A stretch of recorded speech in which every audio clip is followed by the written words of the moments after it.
start again, what would you change? How about going beyond likes to a platform where you can create, earn, and own? Shouldn't it be your channel, your data, your content? You're ripping up the rule book. With Hyper, you can stream, share, vlog, and even mint NFTs all in one platform.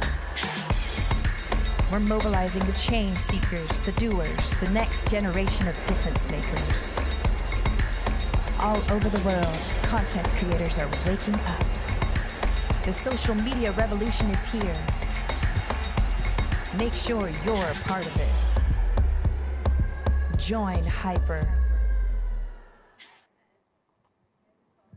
Hello. Hi everyone, I'm Rory. I run the record label at Bitwax. And Bitwax is an NFT record label, specifically for dance music.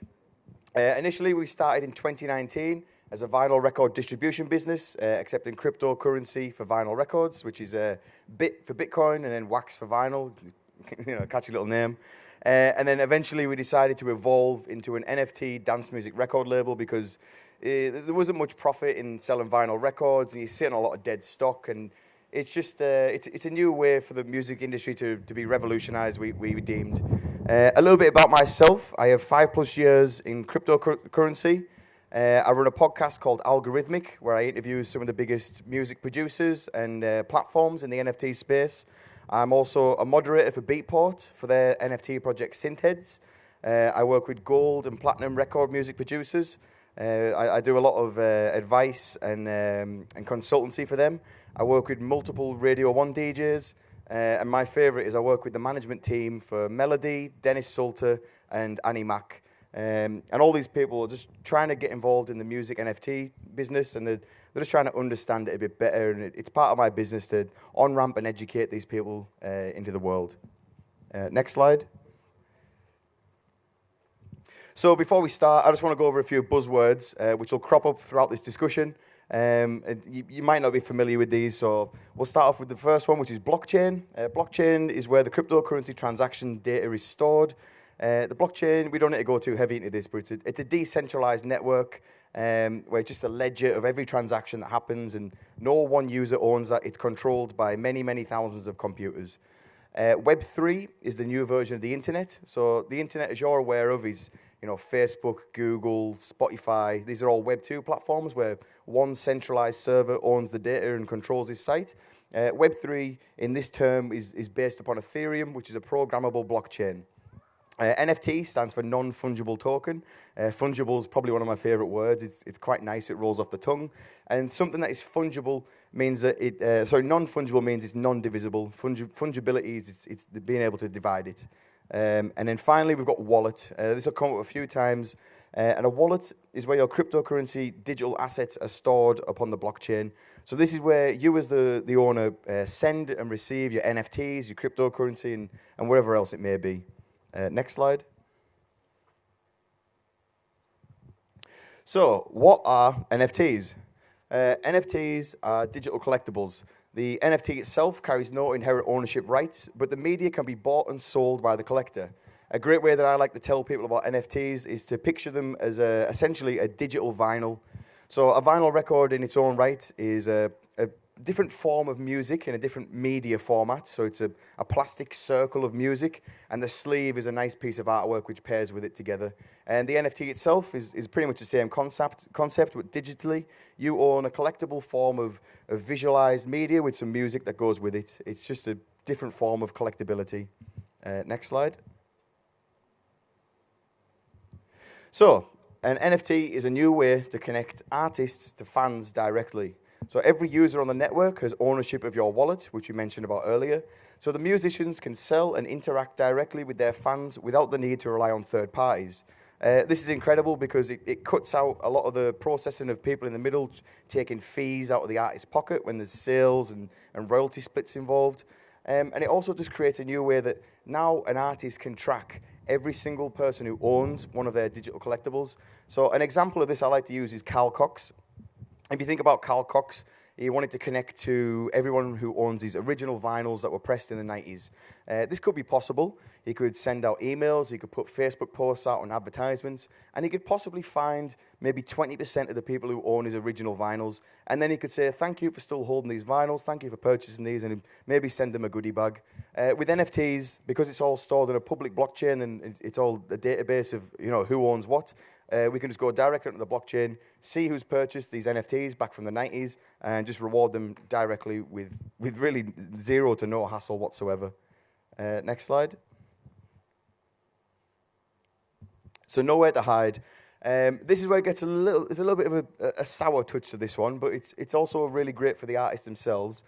Because of the nature of blockchain being open source, anyone can read all transaction data. This leaves no opportunity for shady financial transactions and provides full accountability for all parties involved. So as an artist who signs music in the Web 2 world, you have to kind of trust and rely that your publisher and your record label is paying you the right amount of money you're owed for your music.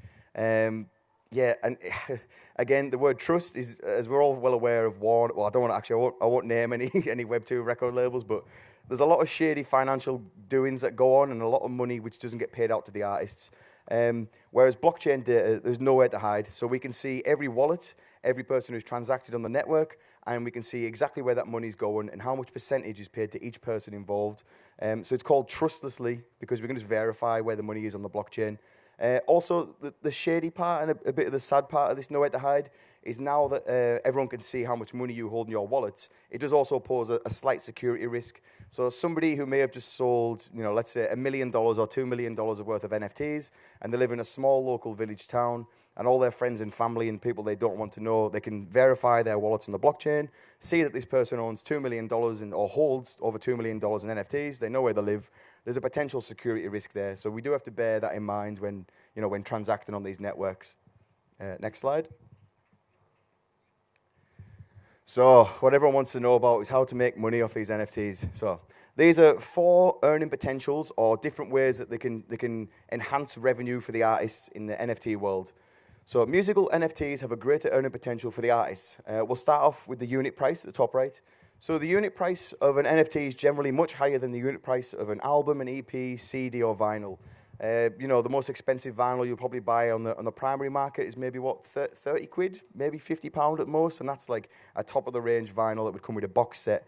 The average price of an NFT on Ethereum, I'd probably estimate, is around $100 to $150. So straight away, you're looking at a market where on initial sales alone, you're looking at a markup of potentially 10x, 5x from just a vinyl record release. Engagement. The NFT collectors are more engaged. This opens up a long-term subscription / fan club model as a revenue stream. We'll get into this in another slide where we talk about drawing in your true fans and collectors. But basically, once you pull these people into your fan club and your NFT world, you can then give them benefits in the future, which will make them more likely to come back and purchase your NFTs. But we will touch on that later. Smart contracts. This is the one which kind of got the ball rolling for most of the Web 2 world.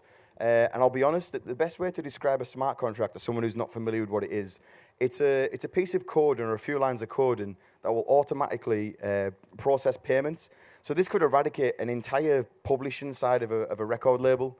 So smart contracts enable royalties to be paid automatically. This cuts out the need for any middlemen to process sales and royalty splits.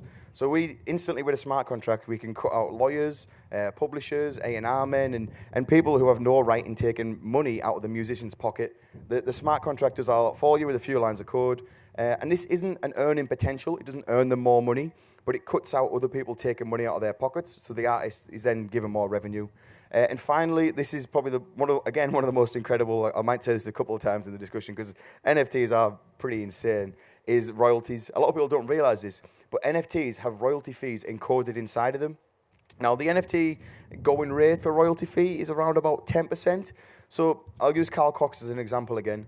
So his original vinyls from the 90s, they may have a secondary market value of, let's say, so he sold them originally for $10, and he gets 100% of the $10 on the primary first sale. But when they go to the secondary market and they start selling on Discogs and in private collections, these may be worth $1,000 or maybe more. but Carl Cox doesn't see a penny of this money, and the same for any artist who's selling vinyl records. With NFTs, there's a 10% royalty fee encoded inside of every single one of them. So the artist now can almost create a passive income off the secondary market of their sales. So Carl Cox, for the last 30 years, potentially could have missed out on, I don't know, hundreds of thousands of dollars worth of secondary sales of his vinyl records, whereas now all this can be captured in the NFT automatically through a few lines of code. Next slide. Oh yeah, one more thing as well I want to touch on with the last slide. It's not an earning potential, but it's just something to bear in mind is that NFTs quite often, it's not uncommon for an NFT to 10x, 20x, 30x, or 100x in value on the secondary market. So you may have purchased it for $100. As the artist grows on the secondary market, it could be worth thousands. I have an example of that later on with a vinyl record I own, which we'll get to that in a minute. It's pretty wild, to be honest. So I touched on this earlier about the 100 true fans. I've picked Lee Jin's example of this, which is 100 true fans, but the original document, I can't remember the author's name, but the original one was 1,000 true fans. If you can find 1,000 true fans who will pay you $100 a year, you can support yourself on a $100,000 income.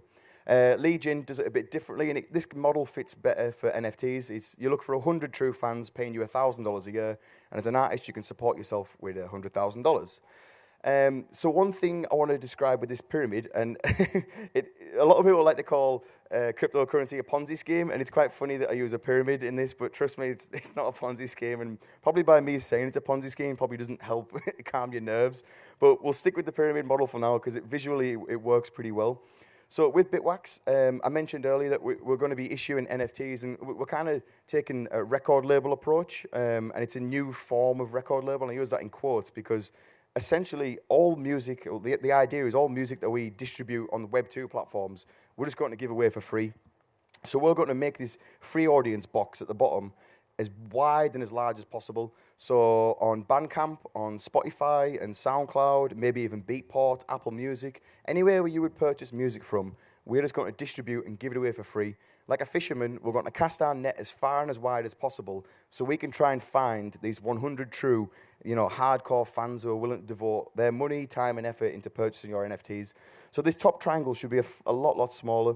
So the idea is, and another thing as well, is that people, what aren't doing is on the illegal downloading sites such as Muzpa, SoulSeek, BitTorrent, ZippyShare, all these illegal downloading sites where your music will end up illegally pirated, illegally streamed and redistributed without your permission. We're going to establish our record label there as well because, again, it's a new way of earning money through the NFT. So, why don't we just fucking throw it away everywhere for free anyways? So that's the ethos and idea of our business plan. And obviously at the top, you encapsulate that with your subscriber and how high value purchaser. One thing you can do with the NFT as well, which we'll touch on later on, is utility. So the idea of the subscription model in this sense is that when the initial people who purchase your NFTs, when they then come to your next round of NFTs that you're up for sale, you can issue them for like a discounted rate for like 60% off, 80% off, or maybe even free. So you can build an almost subscription model where say, look, if you've purchased any of my older NFTs, my next release of NFTs, you can then have a 60%, 50% discount. So these people who are already committed to being a part of what you're doing are far more likely to purchase again because you're giving them heavy discounts on your next round of NFTs. Next slide. Next slide. Cheers. Thanks.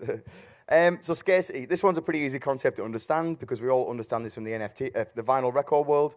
But such as a vinyl record being scarce, NFTs can also be of small collections, given its scarcity. So a lot of people, assume an NFT can only be one, but you can issue one of ones, which is like a vinyl record where you have test pressings of one, or a vinyl record issue run of 10, maybe 300. The same can be done with NFTs of the same visuals and the same audio. You could issue 10 of them, you could issue 300, or 1 million. There's no limits or no boundaries with that. And again, just like scarcity, it gives it value. Next slide. So the marketplace. We're not going to go too heavy into statistics today, but I will recommend everyone to check out where this slideshow, where this data came from. They're called Water and Music. They're based like a DAO, which is like a research group of people, and they just collect as much data as they can from the NFT marketplace and just the NFT industry as a whole. And some of the research they put out is incredible. This piece that I'm highlighting on today is 2021 total sales by artists. I just want to touch on this. So major label artists certainly drove a lot of attention to the market. The appeal of no middlemen, along with direct access to artist communities, drove a lot of activity to NFTs for independent musicians. So as you can see by this pie chart, 64% of the initial sale volume of musical NFTs last year alone was to the indie and unsigned artists. So these are people without a record label, without a publishing and promo team behind them, just your average Joe Blogs, one of your mates or their friends, just issuing their music as NFTs. And that encapsulated 64% of the market. Whereas the major label artists, you know, Dua Lipa, let's say Justin Bieber, Drake, Snoop Dogg. Let's use Snoop Dogg as an example. So he issued multiple NFT releases last year with quantities of 1,000 or more. Now, that's a major label artist, and they're issuing large-scale drops with many, many NFTs. Bear in mind here, the indie and unsigned artists, they may be only putting out maybe 5 to maybe 30 NFTs. So they're issuing less NFTs, but they're still encapsulating more of the market.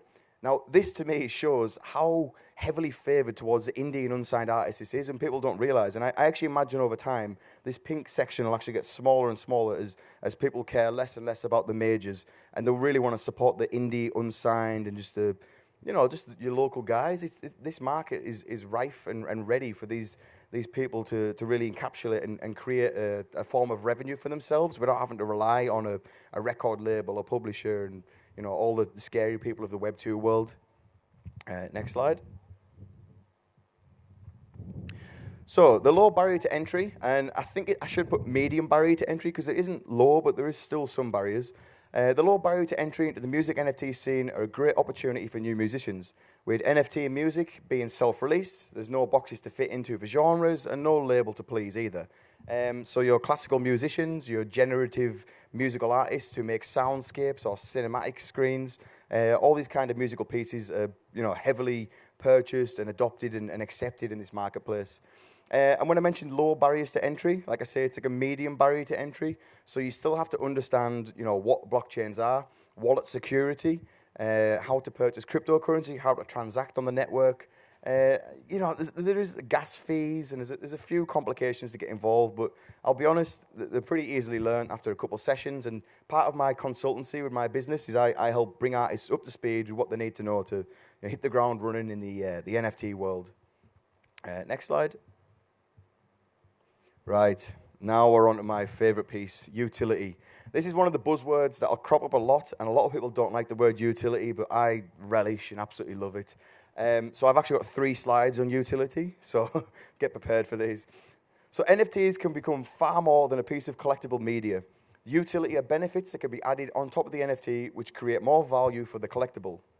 So there's 3 different types of utility that I've identified. So there's functional, which is the ability to do something. Emotional, makes you feel a certain way. And financial, it can give you a monetary upside. So we'll look at functional. And for this example, I'll just think of the stupidest thing that you could create. We'll say, as Bitwax, we want to raise $3,000 for Bitwax to create the next leg of what Bitwax wants to do. So I'll take a photo of my shoes and I'll issue 10 NFTs at 0.1 Ethereum of Bitwax shoes, which really, on surface, why would you want to own a picture of my shoes as an NFT? It means nothing. And let's say we sell all 10 pictures, we raise $3,000, but now, you know, we've got the money to build the next leg of Bitwax. So what we can do for the holders of the Bitwax shoes is add some functionality on top of this. So we could say to the 10 people that own our NFTs, you know, thank you for doing this. Come to the Bitwax website and we can give you free unreleased dance music. So as Bitwax ourselves right now, we are sat on over 5 gigabytes of unreleased dance music and sample packs from our producers and our artists on our label. So we could create a section on our website where any user can come to, but then when they click on it, it wouldn't work unless you owned a photo of Bitwax shoes. And when you click on that, it would be what's called the NFT token gate. So it would verify that you own the picture of Bitwax shoes as an NFT. The token gate would drop, and behind that, there would be unreleased dance music, sample packs, just anything digital media that an artist can give you that gives you benefit. Functionality as well also applies to IRL events, so real-world events. We could put on Bitwax events in Glasgow, Edinburgh, Ibiza, San Francisco, where it's only accessible to the NFT holders, which gives it some functionality beyond just a picture of some shoes.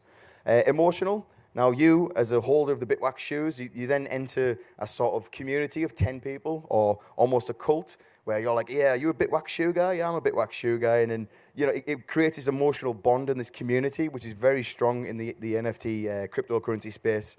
And especially when it gets tied into financials, if your financial asset is worth a lot of money, you tend to identify with that. So we look at Bored Ape Yacht Clubs, people who drive Ferraris, or maybe you want let's say you want a Carl Cox vinyl from the 90s that's worth $3,000 or $4,000. You really want to show that off when people come around your house. So you can have an emotional connection to your NFT as part of the utility as well. And then financial. So this ties into the first part, which I mentioned, that Bitwax, let's say we're trying to raise $3,000 to create the next leg of the Bitwax project. And we do that. We sell 10 NFTs of my shoes. We've raised the $3,000. Now we can hire a better web developer and a better graphic designer to create the next leg of Bitwax. And we do that. And then on the next release, we drop 1,000 NFTs at 0.1 Ethereum. And we've just raised $300,000. And that wouldn't have been possible without the 10 initial sales of the Bitwax shoes. So what do we do then? Well, now we're sat on a bank of $300,000. We can go back to our original NFT holders, because we can look on the blockchain and we can see all their wallets, and we'll say, thank you for believing in us and being a part of this. We've just raised $300,000. There's, $10,000 for you, $10,000 for you, $10,000 for you. And they don't have to accept or decline that. We just send that on the blockchain without anyone's permission, and we just reward them financially for being a part of Bitwax.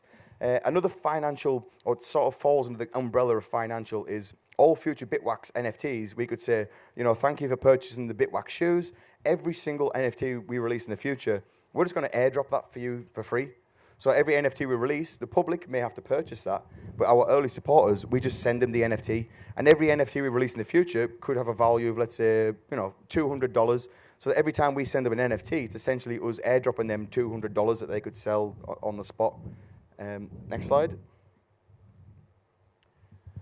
So this is, another form of utility, just some of the things I was talking about there. So there's two different types of utilities. There's on-chain, which comes in the form of airdrops, which, like I mentioned just then, is like, us sending out NFTs or just money to your wallets. Royalties, that forms under, you purchase the NFT, we could then send you payments, or some musical NFTs do allow you to have like master royalties. It's a bit more complicated, and I won't go into that today. But you can purchase an NFT, and by holding the NFT, it entitles you to royalties of that song. So when it's streamed online, the money can come to you, but it's a bit complex to get into today. And then the token-gated content. I've got another slide on this, which I'll come on to in a minute, because NFT token gates are incredible, seriously. And some off-chain benefits. I mentioned about the IRL events, so we could put parties on exclusively for Bitwax NFT holders. And physical goods, we could just send out merchandise to anyone who holds our NFTs. So, by you purchasing our NFTs and us also taking 10% of the secondary market of these NFT sales, we're now developing a large cash flow in our business. We're sat on a surplus of money. So in reward, we could just start sending out T-shirts, hoodies, jeans, bags, caps, wherever it may be, as a financial reward for holding our NFTs. Next slide. So this is the NFT token gate I was talking about. Now, NFT token gates can actually be set up relatively easily and for free as well. So it's also one of the most common and easiest forms of utility to implement is a token gate. A token gate hides media behind a wall that's only unlockable through verification of NFT ownership. So in the middle of the slide there, I've put a little wall with a padlock on just to kind of signify this. And this side of the slideshow is just some examples of at Bitwax what we can hide behind our NFT token gates.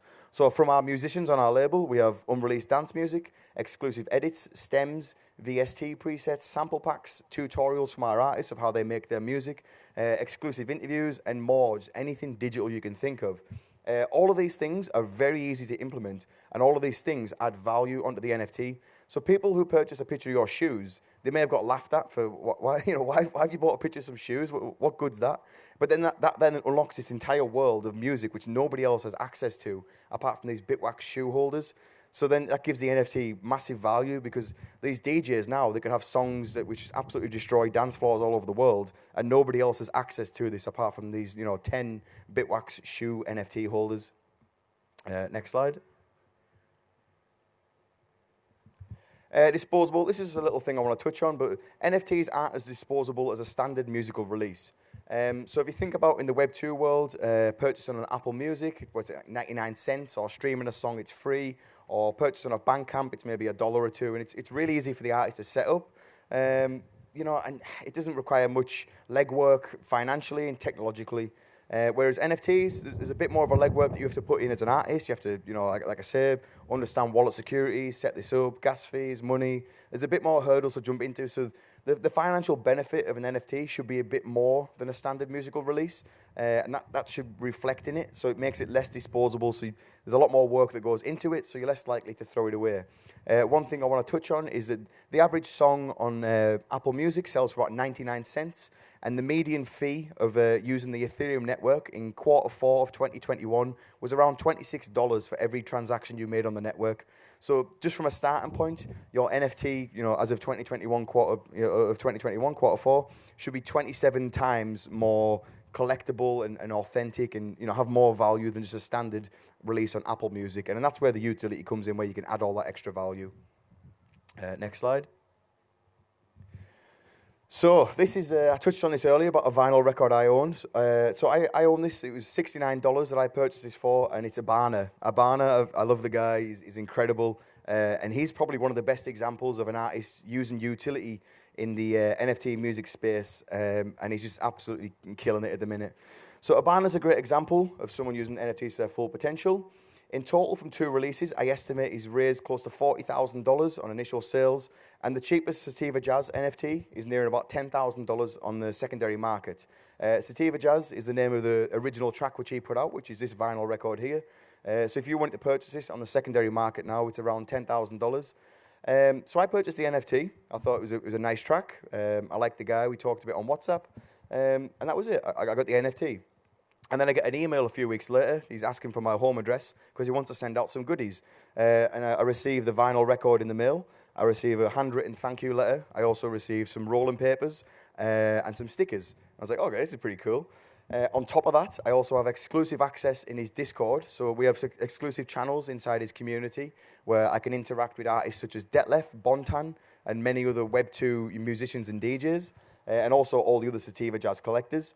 And then on top of all of this, when he made his second release this year, which was a Detlef remix of Sativa Jazz, to the public, it was about $400, $500 to purchase the NFT he released.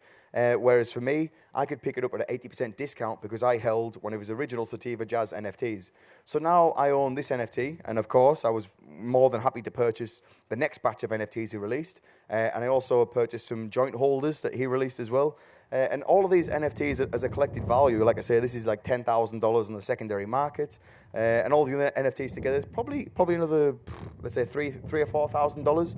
So from my initial investment of possibly around, let's say, $300, if you include what I paid for the items plus gas fees and transfers, is about $300. And I'm sat on possibly $13,000 worth of NFTs just from Abana alone. And I know it's not all about money, and it is a bit sad that we have to keep highlighting $40,000, $10,000, $13,000. But at the end of the day, musicians should have exposure to this marketplace because it can create financial freedom for themselves to just go and create music and not have to worry about paying the bills or what's coming next. And I think as an artist, it's a generally smart move to have your music listed as an NFT with the potential that it could be worth $40,000.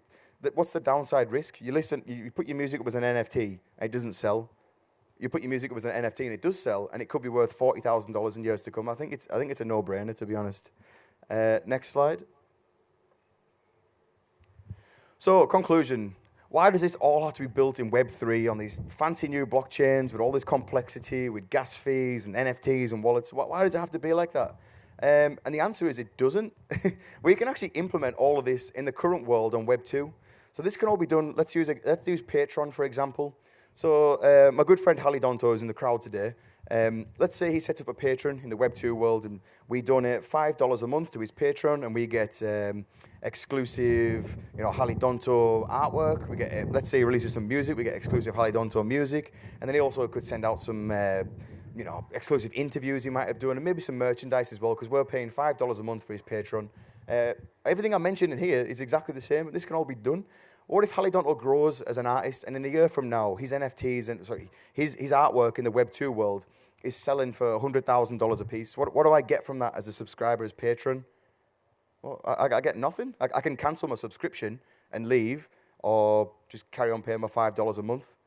Now, the difference between that and Web3 is that if I'm purchasing NFTs of Halidonto and he becomes giant in a year from now and his NFTs and everything's worth $100,000, well, my NFT that I own, which is essentially my Patreon subscription, is a collectible, and that then has value. So if I wanted to leave the Halidonto universe and sell that, as a Patreon subscriber, I can cancel my subscription.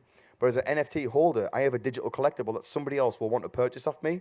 So as a fan, I can actually earn money as a potential revenue source just by supporting an artist in the early days.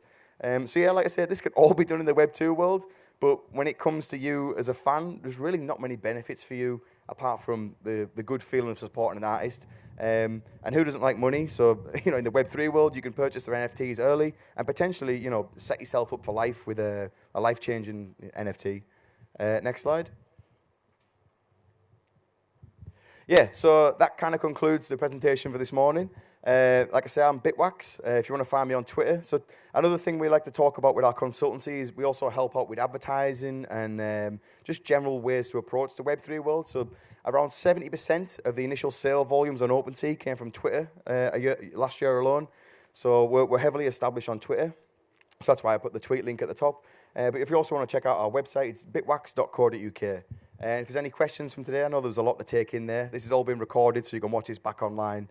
But if you have any questions, feel free to answer them. Yeah.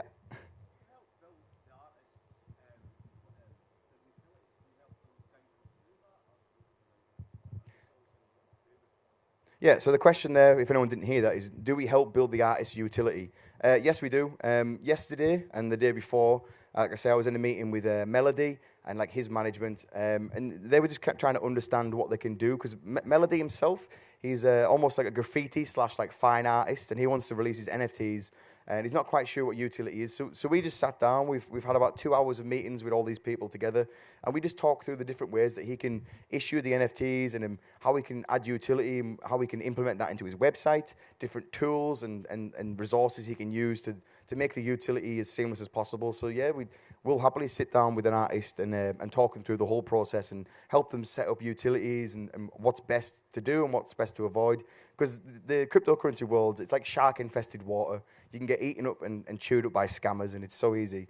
And one thing I do want to touch on there as well with the artist, there are several artists that we have worked with in the past. Like I say, I don't charge for my consultancy at the minute. I just want to get as many people in this industry as possible, because I feel that we're that early into the industry that it needs to be set up properly. So I don't mind doing this for free and taking my spare time out of my days, and you know, it's very busy days at the minute, to help people do this.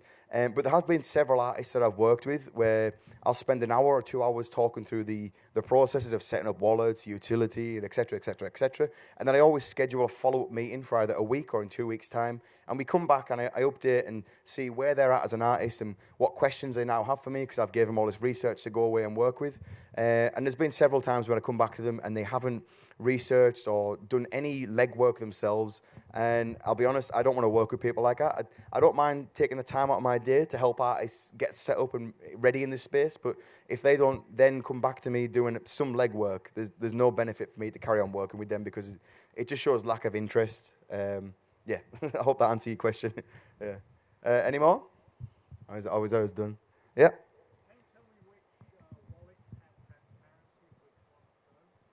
Yeah, so blockchain, any wallet that's listed on a blockchain is transparent.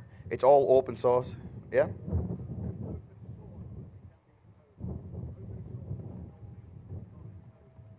Okay, well, for example, we'll use the MetaMask wallet, which is based on Ethereum. We'll use the Coinbase wallet and the Kepler wallet. All these wallets are, you know, anyone can view transactions. And you can use a website called Etherscan, which scans the Ethereum blockchain for you to be able to view each wallet and, you know, see what people hold.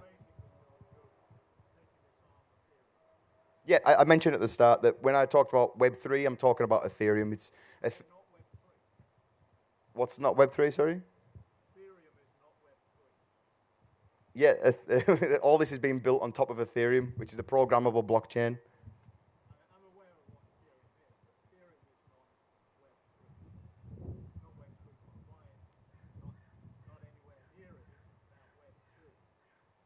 I'm not quite sure what your question is now, sorry, sir.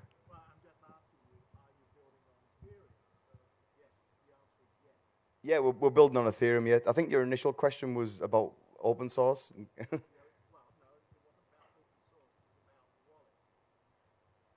I'm sorry. What? Yeah. Okay. What's the question? Sorry. Yeah. MetaMask. We'll just use MetaMask for example. Does that answer your question? Yep. There we go. Right. On that note, I think that'll conclude today's presentation. And thanks everyone for sitting through that. I know it was quite complex, and there's a lot of things that I kind of skimmed over there quite quick because there's a lot to take in. But I'll be knocking around throughout the day if you want to ask any more questions. Yeah. So I'm Rory. This is my record label Bitwax, and yeah, thanks for having me today.